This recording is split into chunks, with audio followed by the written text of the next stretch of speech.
Hi, I'm Graham Everett Chambers from CloneForce. Today, I'm walking you through one of the most powerful features in Clone Studio, enabling and configuring skills for your clones. Here's what you need to know right up front. Your clone's capabilities come entirely from the skills you enable. Think of skills as modular tools that give your clone specific abilities, from sending emails and querying databases to generating images and transcribing audio. But here's the critical part. You must both enable and configure these skills for them to work. Simply adding a skill isn't enough. Let me show you exactly how to do this, step by step. First, navigate to your clone dashboard. Click on your favorite clone, the one you want to enhance with new capabilities. This opens your clone's detail view. Now, you'll see several tabs along the top navigation. Click on the Skills tab. This is your hub for managing everything your clone can do. You'll see all currently installed skills listed here with their status indicators. To add a new skill, look for the Add Skills button in the top right corner of the screen. Click it. This opens the skill browser, your gateway to expanding your clone's abilities. Here's where it gets interesting. You can search for specific skills using the search bar at the top, or scroll through the screen to browse available skills.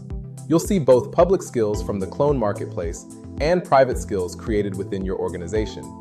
Each skill card shows you the name, a brief description, and the current version. Once you've found a skill you want to add, click the Configure and Add button. Pay close attention here. This is where many users make a critical mistake. Configuration is not optional for most skills. You'll see a configuration screen with required settings clearly marked. Here's what you need to understand. Many skills, especially operators that control external systems, need a connection to that platform and your account. For example, an email skill might need your Gmail credentials. A Salesforce integration would require API credentials. A transcription skill might need folder locations or API tokens. Fill in all required configuration fields carefully. These are settings that stay with the skill and tell it how to connect to your systems. Once you've added all the required information, hit Save. Now, here's a pro tip that experienced users always follow. Refresh your screen. This isn't just superstition. It ensures your newly added skill properly registers in the system.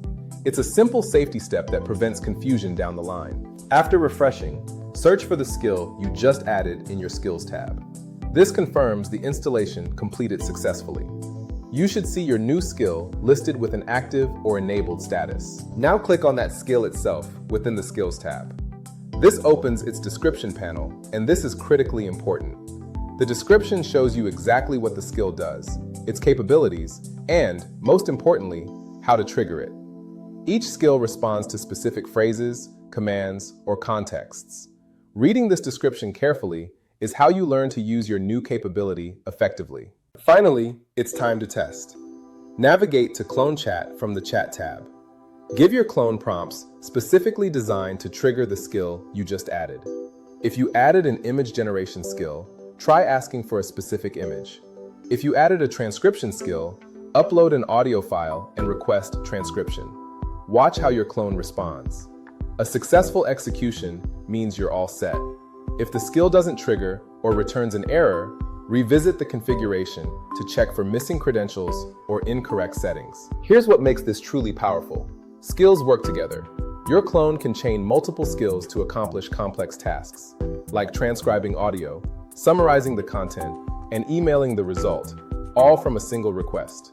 The more skills you enable, the more sophisticated your clone becomes. So here's my challenge to you. Explore the skill library. Experiment with different combinations. Start with simple skills that don't require extensive configuration. Then, work your way up to more complex integrations. Every skill you add expands what's possible. Your clone is only as capable as the skills you give it. Now you know how to unlock that potential. If you need any help along the way, check out our support resources or reach out to the CloneForce team. We're here to help you succeed. Thanks for watching and happy skill building.